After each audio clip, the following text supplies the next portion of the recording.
दोस्तों, आदाब, नमस्कार, सत श्री अकाल। मैं आपका दोस्त रहमान अली, कस्बा आंवला, डिस्ट्रिक्ट बरेली, उत्तर प्रदेश से।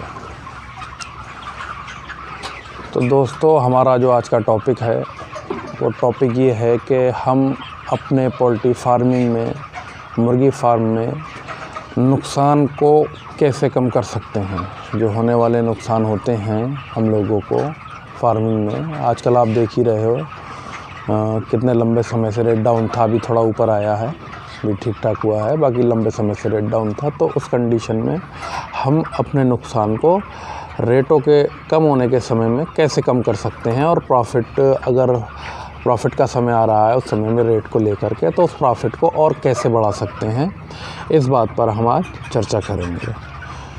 तो दोस्तों देखो, सबसे पहली बात जो है वो ये है कि फार्म बनाने के बाद सबसे पहली कड़ी जो होती है वो होती है चूज़ा। हमारे फार्म में चिक्स, ठीक है। अगर चूज़ा हम बढ़िया ख़रीदेंगे और अच्छे ठीक रेट से ख़रीदेंगे तो उस समय में हम अपनी कॉस्ट ऑफ प्रोडक्शन को नीचे लाने में एक पॉइंट ये भी जोड़ सकते हैं। तो सबसे पहले हम चूज़े की ख़रीदारी की आज बात कर लेते हैं इसमें।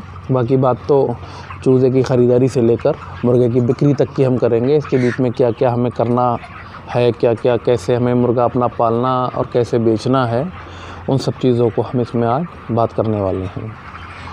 तो देखो दोस्तों, सबसे पहले जब हम चूज़ा ख़रीदते हैं तो चूज़ा ख़रीदते समय हमें चाहिए कि हम एक अच्छी हैचरी या अच्छे कमीशन एजेंट या अच्छे डीलर से चूज़ा ख़रीदें।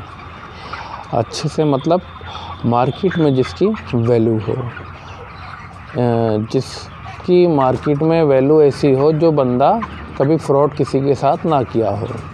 क्योंकि चूज़े में अगर फ्रॉड हो गया तो हमारी पहली कड़ी ही ख़राब हो गई। अब आगे को जितना भी हम कुछ कर लें वो चीज़ हमें नहीं मिलने वाली, वो सारी चीज़ें हमारी बेकार हो जाएंगी, ठीक है। तो चूज़ा ख़रीदते समय सबसे पहले तो बंदा बढ़िया होना चाहिए जिससे हम ख़रीद रहे हैं। दूसरी चीज़, जिस हैचरी का हम चूज़ा ले रहे हैं उस हैचरी का चूज़ा या उस हैचरी के बारे में हमें जानकारी होनी चाहिए। हमारे आसपास या आसपास नहीं तो जहाँ कहीं पलता हो, किसी ऐसे बंदे का हमें पास कॉन्टैक्ट नंबर होना चाहिए जो ईमानदारी से बता सके कि इनके चूज़े की परफॉर्मेंस क्या है।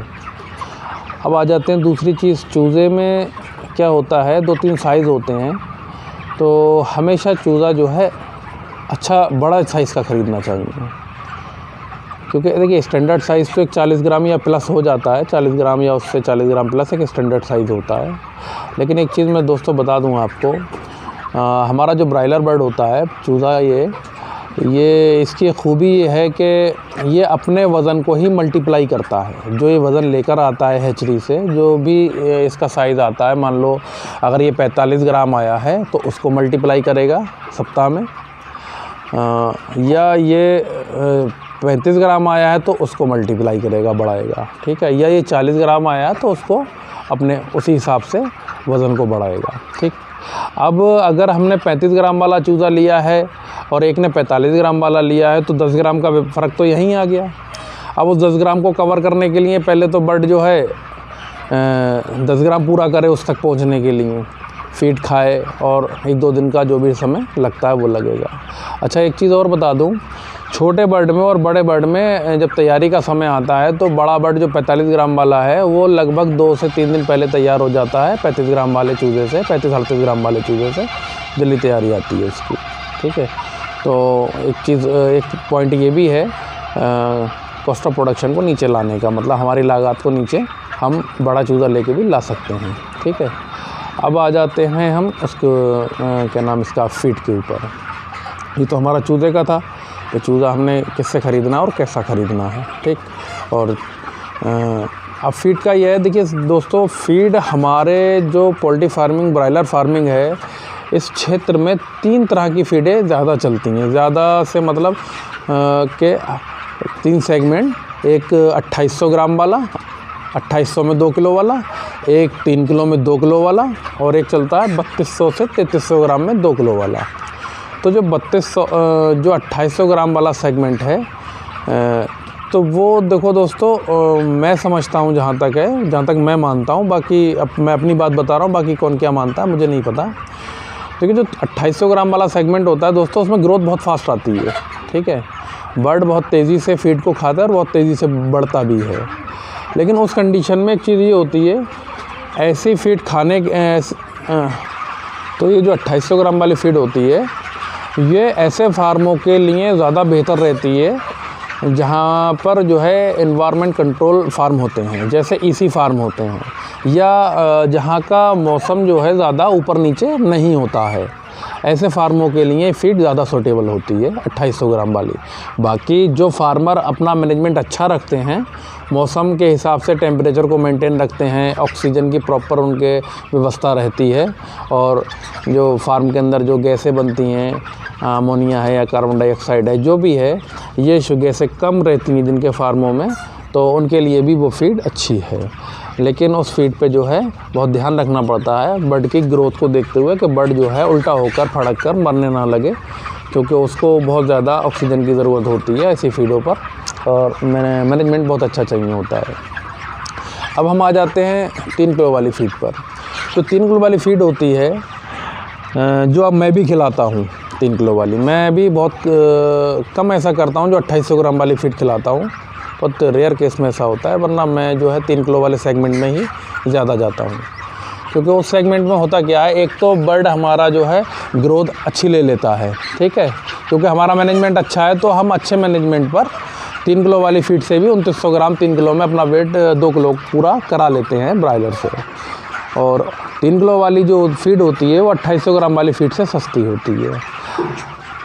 अब मान लो जैसे जो 2800 ग्राम वाली फीड है वो 44 रुपये किलो का फीड का उसका रेट अगर पड़ता है 43-44 रुपये किलो, तो ये 3 किलो वाली जो फीड है ये 39 रुपये किलो में तकरीबन पड़ जाएगी। तो लगभग 5 रुपये किलो का फ़र्क फीड में आ जाता है, ठीक है। अब ये फ़र्क अगर हमारा मैनेजमेंट अच्छा है तो बहुत भारी पड़ता है जाकर लास्ट में। भाई मैनेजमेंट अगर हमारा अच्छा है तो हमने 3 किलो वाली फीड से ही 3 किलो में या 2900 ग्राम में ले लिया, और जो 2800 ग्राम वाली फीड है वो हर जगह हर समय में 2800 ग्राम पर नहीं दे पाती हैं, क्योंकि उनको मैनेजमेंट बहुत अच्छा चाहिए होता है। तो 2800 वाली 2800 में आ जाएगी, तब भी हमें 3 किलो वाली फीड जो है सस्ता मुर्गा पाल के दे देगी, ठीक है। अब आ जाते हैं हम एक 32-3300 ग्राम वाली फीड पर, जो कि इससे सस्ती होती है। वो लगभग 38 रुपये या 37 रुपये भी किलो भी मिल जाती है। लेकिन दोस्तों उस फीड पर होता क्या है, उसका ये भरोसा नहीं है फीड का कि वो 3200 ग्राम में 2 किलो कर भी देगी या नहीं। उसका 3200 मतलब 3 किलो 200 ग्राम खाकर 2 किलो मुर्गा हमारा होगा भी, या फिर 3 किलो 400 ग्राम खाएगा या 3 किलो 500 ग्राम खाएगा 2 किलो होने के लिए। तो दोस्तों वो सस्ती तो ज़रूर होती है, लेकिन मुर्गा उस फीड को ज़्यादा खाता है और वज़न कम बढ़ाता है। और उसमें एक परेशानी ये भी लगी रहती है, उस फीड पर मॉर्टेलिटी ज़्यादा रहती है बर्ड के अंदर, और दवाइयों का खर्च भी ज़्यादा बढ़ जाता है उस वाली फीड पर, जो कि तीसरे सेगमेंट की फीड है 3200 से 3300 ग्राम वाली। तो दोस्तों यहाँ हम कॉस्ट ऑफ प्रोडक्शन को कम करने के लिए एक पॉइंट ये जोड़ सकते हैं कि हम 3 किलो वाली फीड को चूज़ कर लें, क्योंकि उसका रेट भी ठीक होता है और उसके रिज़ल्ट भी अच्छे रहते हैं। तो एक अभी आ गया फीड का हमारा फीड का पॉइंट, जो हम फीड खिलाते हैं और उसको जो है कम पैसों में ब्रायलर को तैयार करते हैं। अब आ जाते हैं मेडिसिन पर। तो दोस्तों कोशिश ये करा करें कभी भी आपको ट्रीटमेंट की ज़रूरत ही ना पड़े, प्रिवेंशन से ही काम चला लें, क्योंकि प्रिवेंशन में जो दवाइयाँ या जो भी खर्च आता है वो कम आता है, और ट्रीटमेंट में खर्च का और दवाई की कोई लिमिट नहीं होती है कितनी तक आ सकती है, ठीक है दोस्तों। तो अब प्रिवेंशन में क्या है, देखिए प्रिवेंशन में जो शुरू के 3 से 5 दिन के एंटीबायोटिक और मल्टीविटामिन वगैरह के जो भी कोर्स होते हैं जो हम करते हैं वो हमें कर देने चाहिए। उसके बाद में हमें जो 3 से 5 दिन के बाद में ज़्यादातर हमें फ़िल्टर पानी पर ही बर्ड को रखना चाहिए, अगर हम किसी दवाई की ज़रूरत नहीं है, और ज़रूरत पड़ती भी नहीं है बेवजह की, अगर हमारा मैनेजमेंट अच्छा है तो, ठीक है, कोई ज़रूरत नहीं होती है। उस समय में हमें करना क्या चाहिए, जो 5 दिन के बाद में जो बर्ड हमारा 12-13 दिन तक फ़िल्टर पानी पर रहता है, सादे पानी पे, जो एसिडिफायर और वाटर सैनिटाइज़र पर रहता है, तो 12-13 दिन में जो हम वैक्सीन करते हैं, वैक्सीन के गंबोरो जो वैक्सीन आती है, वैक्सीन के बाद में और एक छठे दिन भी वैक्सीन होती है, ठीक है। तो जो 12-13 दिन वैक्सीन के बाद में हमें करना ये चाहिए दोस्तों, जो कि मैं करता हूँ 14वें 15वें दिन या 16वें दिन 2-3 दिन उधर मैं लीवर का प्रिवेंशन करता हूँ हल्दी से। क्योंकि दोस्तों देखो, लीवर का एक अहम रोल होता है मुर्गे की कॉस्ट को नीचे लाने के लिए। क्योंकि जो वो खाता है, मुर्गा हमारा जो खाता है उसको डाइजेस्ट करता है, डाइजेस्ट करके ही तो वज़न बढ़ाता है। अब डाइजेस्ट करने के लिए लीवर स्वस्थ होना चाहिए। अगर लीवर उतना अच्छा नहीं है तो भी वो फीड परफॉर्मेंस अच्छा नहीं कर पाएगी, ठीक है। तो लीवर को सही स्वस्थ रखने के लिए हम प्रिवेंशन कर देते हैं हल्दी का, और ज़रूरत लगती है तो चीनी का भी कर देते हैं। अगर लीवर में छोटी मोटी कोई दिक्कतें दिखती हैं तो उसमें हम चीनी भी मिला देते हैं। तो मैं जो करता हूँ, अगर 500 ग्राम के अंदर का बर्ड है तो 500-600 ग्राम के अंदर का बर्ड है तो 500 ग्राम चीनी 1000 बर्ड पर, और 50 ग्राम हल्दी 50 किलो फीड पर मिला के 3 दिन ऐसे मिलाता हूँ कि फ़ीड हमारी 20 घंटे के अंदर ख़त्म हो जाए और 4 घंटे बर्ड भूखा रह ले। फिर हम जो नई फीड लगाएं वो भी इसी तरीके से ख़त्म हो जाए। और 3 दिन ऐसे मैं कर देता हूँ, कभी 3 दिन कभी 4 दिन ऐसे प्रिवेंशन कर देता हूँ 13वें-14वें दिन से या 15वें दिन से। फिर दूसरा अगली बार जो मैं करता हूँ प्रिवेंशन लीवर का, वो करता हूँ मैं 27वें दिन, 28वें, 29वें दिन, उधर 3-4 दिन उधर कर देता हूँ प्रिवेंशन इसी तरीके से। लेकिन उधर बर्ड जो होता है हमारा बड़ा हो जाता है तो चीनी की जो हम डोज़ लगाते हैं उधर तकरीबन 1000 बर्ड पे 1 किलो कर देते हैं, और जो हल्दी की जो डोज़ रहती है हमारी वो 50 किलो पे 50 किलो फीड पर 50 ग्राम से 60 ग्राम कर देते हैं, 10 ग्राम बढ़ा देते हैं उधर को हम हल्दी के लिए। तो उसमें काफ़ी हद तक हमें जो है लीवर की ज़रूरत नहीं पड़ती है। दोस्तों, मैंने अभी एक फ्लॉक निकाला था, उस फ्लॉक में मेरा पूरा फ्लॉक गुज़रा, और ऐसे वक्त का फ्लॉक था जिस समय में लीवर किडनी बहुत ख़राब होती हैं। वो शायद 9 या 10 जनवरी में मेरे यहाँ चूज़ा आया था, और अभी पीछे मैं बेच चुका था उसको। मैंने अभी कई दिन हो गए बेचे हुए। तो लगभग 37 डेज़ का बर्ड था वो मेरा। 37 डेज़ में वो बर्ड की जो एवरेज बॉडी वेट आया था वो 2.5 किलो, मतलब 2.5 किलो 2500 ग्राम 2550 ग्राम तक रहा था उसका बॉडी वेट। तो और कोई लीवर और कोई ग्रोथ प्रमोटर मैंने उसमें नहीं दिया था, क्योंकि मंडी इतनी ज़्यादा डाउन चल रही थी। तो ग्रोथ प्रमोटर वैसे भी मैं नहीं लगाया, क्योंकि अगर मैं ग्रोथ प्रमोटर लगाता तो ग्रोथ प्रमोटर का देखिए बहुत बड़ा बेनिफिट तो नहीं मैं मानता हूँ, पर इतना ही बड़ा बेनिफिट है कि जो ग्रोथ प्रमोटर लगाने से बर्ड जो हमारा बहुत तेज़ी से तैयार होता है, तो वो फीड भी उतनी बढ़ा देता है।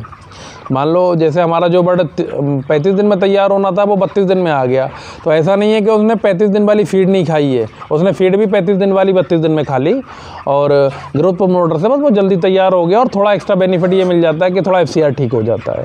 तो मंडी जब डाउन चलती होती है तो उस समय में ग्रोथ प्रमोटर तो मैं समझता हूँ शायद कोई भी नहीं लगाता होगा, क्योंकि बर्ड बहुत तेज़ी से तैयार हो जाएगा तो उसे बेचना भी है, ठीक है। तो मैंने अभी पीछे कोई ग्रोथ प्रमोटर नहीं दिया था उसको, और कोई भी लीवर नहीं लगाया था, और FCR भी उसका बहुत बढ़िया रहा था बर्ड का, ठीक है। तो आप भी ऐसा कर सकते हैं कि बिना लीवर दिए हुए आप प्रिवेंशन कर सकते हैं। अब जो 19वां दिन आता है तो उस समय भी मैं 19, 20, 21 दिन 3 दिन या 4 दिन CRD का प्रिवेंशन कर देता हूँ। CRD नहीं भी आए तब भी मैं CRD का प्रिवेंशन कर देता हूँ। कोई भी एंटीबायोटिक लेके, अगर टाइलोसिन करता हूँ तो 1 दिन कर देता हूँ, और अगर मैं लीवोफ्लॉक्सासिन का करता हूँ तो 3 से 4 दिन का कर देता हूँ। उससे क्या रहता है, बर्ड हमारा आगे के लिए सेफ़ रहता है। तो ये तो हो गया प्रिवेंशन हमारा लीवर का और CRD का। अब इसमें क्या है दोस्तों, एक किडनी के लिए मैं बोलता हूँ कि अगर आपका बर्ड ऐसे समय में पड़ा हुआ है कि जिस समय में आपके पर्दे कम खुलते हैं और मौसम ज़्यादा ठंडा है, तो उस समय में आप बर्ड को, जो कि जैसा मैं करता हूँ कि आप किडनी की दवाई ज़रूर चला दें। जो भी आपके क्षेत्र में अच्छी दवाई मिलती हो वो आप चला दें किडनी की दवाई, क्योंकि जिस समय में पर्दे ज़्यादा बंद रहते हैं उस समय में अमोनिया ज़्यादा बनती है, कार्बन डाइऑक्साइड ज़्यादा बनती है, और बर्ड के ब्लड में जो है कार्बन डाइऑक्साइड बहुत ज़्यादा हो जाती है, और बर्ड को जितनी ऑक्सीजन की ज़रूरत होती है उतनी ऑक्सीजन नहीं मिल पाती है। और जो फेफड़े जो होते हैं बर्ड के लंग्स, तो लंग्स उतना सपोर्ट नहीं कर पाते हैं सर्दी में जितना कि बर्ड को चाहिए होता है, क्योंकि लंग्स का साइज़ तो वही है जो अब से 20 साल 30 साल पहले था, और लेकिन उस समय में बर्ड की जो ग्रोथ थी वो बहुत कम थी। जो 20 साल पहले की अगर ग्रोथ देखेंगे और आज की देखेंगे देखेंगे तो ज़मीन आसमान का फ़र्क है। तो ग्रोथ तो बर्ड की हम लोगों ने बढ़ा ली, उसकी लेकिन जो लंग्स का साइज़ है या हार्ट का साइज़ है आज भी वही साइज़ है उसका जो पहले 20 साल पहले था। और हार्ट भी उतना ज़्यादा प्रेशर नहीं रोक पाएगा। जैसे कि आप मान लो जो ऑक्सीजन के लिए ज़्यादा सर्दी के समय में बर्ड को एनर्जी की ज़रूरत होती है, मतलब बर्ड को जो है हीट बनाने की ज़रूरत होती है बॉडी के अंदर। तो हीट बनाने के लिए होता ये है, माइंड जो होता है बर्ड का दिमाग वो सिग्नल देता है इसको बर्ड को कि वो बर्ड जो है फीड इंटेक ज़्यादा करता है। जब वो फीड इंटेक ज़्यादा करता है अंदर गर्मी बनाने के लिए, तो उस समय में ये होता है कि उसको जो है बर्ड को जो है ऑक्सीजन की ज़रूरत ज़्यादा होती है। फिर वो हार्ट जो होता है ब्लड को ज़्यादा भेजता है फेफड़ों के लिए ऑक्सीजन बनाने के लिए।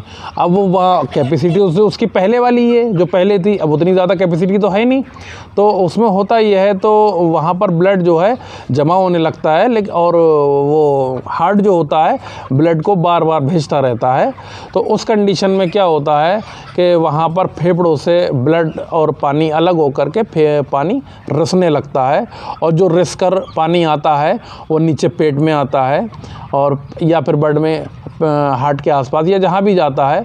उस समय में जब वो पानी आने लगता है तो किडनियों को जो है बहुत ज़्यादा मेहनत करनी पड़ती है और लोड ज़्यादा बढ़ जाता है। तो उस समय में किडनी अगर हम कंटिन्यू किडनी की दवाइयाँ देते रहते हैं तो काफ़ी हद तक सपोर्ट मिलती है बर्ड के अंदर पानी ना बने इस चीज़ के लिए। तो दोस्तों किडनी सर्दी के समय में मैं ज़रूर देता हूँ, और ऐसे देता हूँ कम से कम 3 से 4 बार जो है पूरे फ्लॉक में देता हूँ। मान लो मैंने 13वें दिन या 12वें दिन या 14वें दिन से 3 दिन दे दी, फिर उधर 21वें दिन से 3 दिन दे दी, और फिर इधर 30वें दिन से 3 दिन दे दी, तो उसमें बर्ड में पानी जो है कम भरता है। ठीक है, अब आ जाते हैं हम, ये अगर हमारा बर्ड में कम पानी भरेगा तो वो वहाँ पर भी बर्ड की मोर्टेलिटी कम होगी, तो हमारा जो है कॉस्ट ऑफ प्रोडक्शन कम हो जाएगी क्योंकि हमें लाइव बर्ड ज़्यादा मिलेगा। ठीक अब हम आ जाते हैं बर्ड को बेचने के समय में, कि जिस समय हमारे बेचना होता है तो उस समय में भी हम थोड़ा ध्यान रखेंगे अगर, तो नुकसान हमारा बच सकता है या कम हो सकता है, और प्रॉफिट का समय है तो प्रॉफिट बढ़ जाएगा। तो दोस्तों जिस समय हम बेचने खड़े हों तो हमें ध्यान रखना चाहिए, जब भी हमारा बर्ड 1700 ग्राम का हो जाए तो उसको एक बार तोल लें और उसका जो फीड खाया हुआ है वो निकाल लें। कॉस्ट ऑफ प्रोडक्शन हम निकाल लें कि क्या रेट का हमारा बर्ड तैयार हुआ है। तो जिस रेट हमारा बर्ड तैयार हुआ है, मोटा माटी हम मान लेते हैं किसी भी रेट का चूज़ा है, किसी भी रेट का फीड है, लेकिन हम मान लेते हैं कि हमारा बर्ड 80 रुपये में तैयार हुआ है। ठीक, या बर्ड मान लेते हैं हम 90 रुपये का तैयार हुआ है। अब हमने 1700 ग्राम पर देख लिया हमारा 90 रुपये का तैयार हुआ है, और मार्केट के हालात हमें बहुत अच्छे नहीं लिख रहे हैं। आगे आने वाला समय हफ्ता भर या 5 दिन का हमें दिख रहा है कि मार्केट बहुत अच्छी रहने वाली नहीं है, यही रहेगी या इसके ऊपर नीचे 1-2 रुपये जा सकती है। ठीक, तो उस कंडीशन में कोशिश करना चाहिए हमें 1700 ग्राम पर ही बर्ड को बेच दें, और अगर जहां 1700 ग्राम का मार्केट नहीं है तो वहां 2 किलो तक ले जाकर उसको बेच दें, क्योंकि छोटा बर्ड जब होता है या बर्ड का साइज़ 2 किलो के आसपास होता है तो उस समय में बर्ड का FCR बहुत अच्छा होता है, तो हम वहाँ FCR से जीत जाएंगे। और एक तो FCR से जीतेंगे, दूसरा जीतेंगे अगर हमने मान लो हमारे पास 2 किलो बर्ड में 1 कुंटल वज़न तैयार है और हमने उसको 1 कुंटल को ही बेच लिया, तो जो 1 कुंटल में हमें नुकसान हुआ, अगर उसको हम 4 दिन और रोकते तो वो 1.25 कुंटल या 1.5 कुंटल हो जाता, तो वो नुकसान हमारा 1.25 कुंटल या 1.5 कुंटल पे पहुंच जाता, तो नुकसान और बढ़ जाता हमारा। ठीक है, तो कोशिश करें उसको बर्ड को वहीं बेच लें जहां पर हमारा मान लो रेट के आसपास आ रहा है। जैसे हमने निकाल कर रखा था अपना कि 90 रुपये में पल रहा है हमारा बर्ड, और हमें रेट भी मिल रहे हैं 90 रुपये के या 92 रुपये के या एक कम 90 रुपये के, तो हमें दिख भी रहा है आगे को कि मार्केट में कोई सुधार आने वाला नहीं है, तो हमें 1 रुपये 2 रुपये लॉस से भी हाथ के हाथ बेच देना चाहिए, क्योंकि जहां मार्केट डाउन है और आगे रहने की संभावना भी है तो उस समय में चूज़ा भी हमें डाउन मिल जाएगा, चूज़े का रेट भी हमें डाउन मिल जाएगा, और जो नुकसान हमारा ब्रायलर में होने वाला है उस नुकसान से कहीं ज़्यादा सस्ता हमें चूज़ा हाथ में आ जाएगा। और जो हमें रकम लगानी चूज़े में थी मान लो लाख रुपए की, तो वहाँ 50,000 की लगेगी, 50,000 बच जाएगी, जो कि हमारा नुकसान उधर 25-30 हज़ार का हुआ था, तो 25,000 उधर से भी निकल आएगा। तो ये तरीका भी एक ये है नुकसान से बचने का या नुकसान को कम करने का। ठीक है। और अगर प्रॉफिट का समय हुआ तो प्रॉफिट हमारा, फिर तो प्रॉफिट बढ़ना ही बढ़ना है, सब सारी चीज़ें हमने अपने कंट्रोल में कर रखी हैं। तो अब जहाँ मार्केट जो है मोटे मुर्गे का होता है, मोटे माल का, और वहाँ आप अपने छोटे मुर्गे को आप ले जाएंगे 2.5 किलो पर या 3 किलो पर उनके हिसाब से बेचने के लिए, तो दोस्तों उस कंडीशन में नुकसान बहुत ज़्यादा हो जाते हैं और बहुत मोटे हो जाते हैं। अच्छा, एक चीज़ और हम बता दें आपको अभी नुकसान को कम करने के लिए, कि अगर आप अपना मैनेजमेंट अच्छा रखेंगे और आप अपनी अच्छी क्वालिटी की फीड खिलाएंगे तो आपके बर्ड में मोर्टेलिटी रेशियो बहुत कम रहेगा, और जो मोर्टेलिटी रेशियो कम रहेगा तो आपको लाइव बर्ड ज़्यादा मिलेगा। लाइव बर्ड जब ज़्यादा मिलेगा तो आपका नुकसान वहाँ भी कम हो जाएगा। और जिस तरीके से मैंने दवाइयाँ बताई कि मैं यूज़ करता हूँ, तो दवाइयों में भी दोस्तों बहुत पैसे हम बचा सकते हैं इस तरीके से कि जब तक ज़रूरत नहीं है दवाइयों की तब तक बेवजह की कोई दवाई बर्ड को ना दें। कोशिश करें कि दवाइयों की ज़रूरत ना पड़े, फीड अच्छी ले तो दवाइयों की ज़रूरत पड़ती भी नहीं है अगर आपका मैनेजमेंट अच्छा है तो मैनेजमेंट पर दोस्तों बहुत ज़्यादा फोकस रखना है। और आने वाला समय जो है वो गर्मी का आ रहा है, उस गर्मी में एक वीडियो ऐसी बना कर दूंगा दोस्तों आपको कि आप टेम्परेचर को बहुत हद तक अपने नॉर्मल फार्म को, जो कि इसी शेड ना हो, आप नॉर्मल फार्म को बहुत हद तक फार्म के टेम्परेचर को कंट्रोल कर सकते हैं। ऐसा वीडियो मैं आपको बना कर दूंगा गर्मी के समय में। तो ये दोस्तों ये चीज़ें होती हैं कि हम अपने फार्म से कैसे बर्ड को कम पैसों में तैयार करें। और दोस्तों एक चीज़ का हमेशा ध्यान रखना कि जब भी आप चूज़ा ख़रीद रहे हो तो दोस्तों हमेशा याद रखना कि चूज़े को कम रेट वाला ही ख़रीदने की कोशिश किया करो। कम रेट से मतलब ऐसा नहीं है देखिए कि बिल्कुल हमेशा बिल्कुल कम रेट का ही मिल जाएगा, 10-5 रुपए में चूज़ा मिल जाएगा, ऐसा भी नहीं है। लेकिन कम रेट से मेरा मतलब होता है कि जो हमने चूज़ा आज ख़रीद रहे हैं, आज से पीछे 15 दिन हम पीछे चले जाएं तो 15 दिन का रिकॉर्ड उठा लेना चाहिए कि 15 दिन चूज़े का, जैसे मान लो आज 30 रुपये का रेट है मोटा माटी मान लिया, तो पीछे 15 दिन में चूज़े का रेट क्या रहा है, 40 रहा है, 45 रहा है, 35 रहा है। तो पीछे का रिकॉर्ड देख कर ही चूज़े को कोशिश करें सस्ता ख़रीदें। अगर हमारा पीछे का रिकॉर्ड सस्ते का रहा है, मान लो आज 30 रुपये का चूज़ा है और पीछे 15 दिन से हमारे लेने तक 20 रहा है या 25 रहा है या 22 रहा है, तो उस समय में कोशिश करें थोड़ा वेट कर लें। क्योंकि जब भी चूज़ा महंगा डालते हैं, मैंने देखा है, अपने भी फार्मों में देखा है, बहुत कम केस में ऐसा होता है कि महंगा चूज़ा प्रॉफिट मोटा दे के जाए, ये बहुत कम है होता है। बराबर भी छूट जाता है और हल्के प्रॉफिट पे भी गुजर जाता है। लेकिन अक्सर ऐसा होता है कि जो सस्ता चूज़ा होता है, बल्कि साधारण भाषा में कह दूं कि जिस चूज़े की बेकदरी होती है, कोई कदर नहीं होती है, वो चूज़ा अच्छे पैसे दे के जाता है। तो कोशिश करें चूज़े को सस्ता ख़रीदने की जब बेकदरी चूज़े की ज़्यादा हो। अब बेकदरी से मतलब एक चीज़ और भी है, ऐसा भी ना हो कि हमने सावन के महीने का बेकदरी वाला चूज़ा ख़रीदा, या श्राद्ध के समय का, या नवरात्रि के समय का, या रमज़ान के समय का। देखिए मैं ये नहीं कह रहा हूँ इन नवरात्रि में या श्राद्ध में या रमज़ान में रेट नहीं मिलेगा या नहीं मिलता है, लेकिन चांसेस बहुत कम ऐसे होते हैं जो आपको रेट अच्छा मिल जाए। वो एक इत्तेफाक है कि सभी लोगों ने ये सोचकर कि श्राद्ध में चूज़ा नहीं लेना है या सावन में नहीं लेना है, ये सोचकर नहीं लिया और चूज़ा बहुत कम पड़ा तो आपको रेट मिल गया, वो एक इत्तेफाक है। तो हमें बिज़नेस इत्तेफाक के हिसाब से नहीं करना है, बिज़नेस के हिसाब से करना है। और बिज़नेस का हिसाब ये होता है कि डिमांड जो होती है सावन में या श्राद्ध में या रमज़ान में, बहुत ज़्यादा डिमांड कम हो जाती है, और उस समय में अगर हमारा बर्ड हमारे पास तैयार है और डिमांड नहीं निकली तो हम मोटे लॉसेस में जा सकते हैं, क्योंकि डिमांड नहीं होती है। तो दोस्तों इन सब चीज़ों का अगर आप ध्यान रखेंगे और बर्ड को अच्छा पालेंगे तो काफ़ी हद तक अपने लॉसेस को कम कर सकते हैं, नुकसान कम कर सकते हैं और अपने प्रॉफिट को बढ़ा सकते हैं। तो दोस्तों आज के इस वीडियो में इतना ही, क्योंकि वीडियो बहुत लंबी हो जाएगी, तकरीबन 23 मिनट पर पहुंच चुकी है। आगे की बातें अगली वीडियो में बताऊंगा। जय हिंद, जय भारत।